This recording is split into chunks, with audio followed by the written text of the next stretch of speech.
तो देखो दोनों মেয়ে ঘুমিয়ে গেছে, দেখেছো दोनों মেয়ে ঘুমিয়ে গেছে। আর ভালো লাগছে না, মনে হচ্ছে কখন নামবো কখন।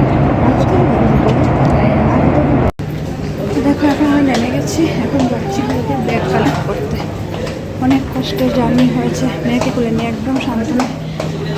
কী করেছি বলার মতো না, অনেক কষ্ট হয়েছে। চলো পরে কথা বলছি। তো দেখো এদিকে আসছে ব্যাগ ব্যাগ না, আমাদের তো স্কাই কালার, তুমি চিনবে না, এটা স্কাই না, এটা ব্লু।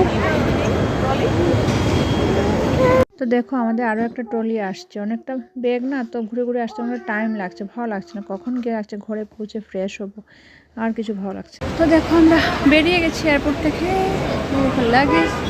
এখন আমার আসবে ভাই, গাড়ি রেখেছি বাইরে, তারপর আমার ভাই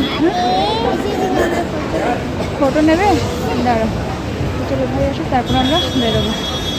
গাড়িটা ভিতরে ঢুকাই নিয়ে এমনিতে দিতে হবে চার্জ, তো বাইরে রেখেছি। তো দেখো আমার ভাই এসে গেছে, ব্যাগগুলো সেট করা হচ্ছে। আসলে ওর গাড়ি তো ছোট না, আমাদের লাগেজ বেশি হবে কি হবে না এটা একটা চিন্তার বিষয়।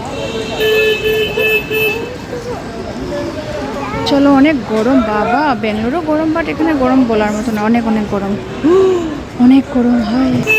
দেখো আমাদের অবস্থা কি খারাপ হয়েছে, মনে হচ্ছে না ফ্লাইটে জার্নি করছি, মনে হচ্ছে কি ট্রেনে পৌঁছে এসেছি 5 দিনে। চলো টাটা, ফ্রেশ ট্রেশ হয়ে পরে কথা বলছি। সব দিকে টেনশন, শুধু টেনশন। ঘরে বাবাও শরীরটাও ভালো নেই, তো কী হয়েছে আমার কিছু বুঝিনি, ফোনেও কথা বলতে পারি, দেখা যাচ্ছি।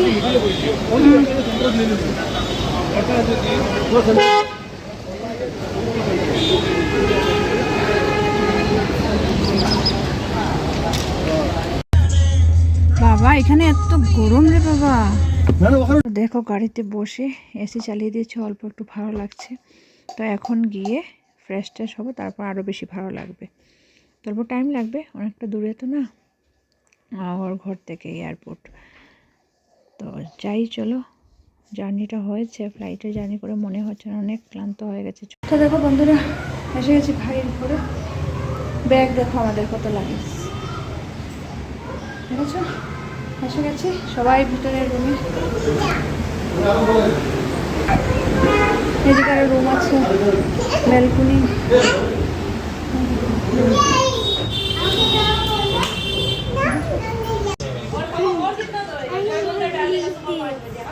দেখো রাত্রে খাওয়া দাওয়া শেষ, এখন আমরা ঘুমিয়ে যাব। কালকে যাওয়ার আছে হলো গিয়ে কামাখ্যা টেম্পলে। তো ভিডিওটা আমি পুরো শেয়ার করব, তোমরা সবাই দেখবে, ভালো লাগে লাইক কমেন্ট শেয়ার করবে। আজকের মতো টাটা, গুড নাইট।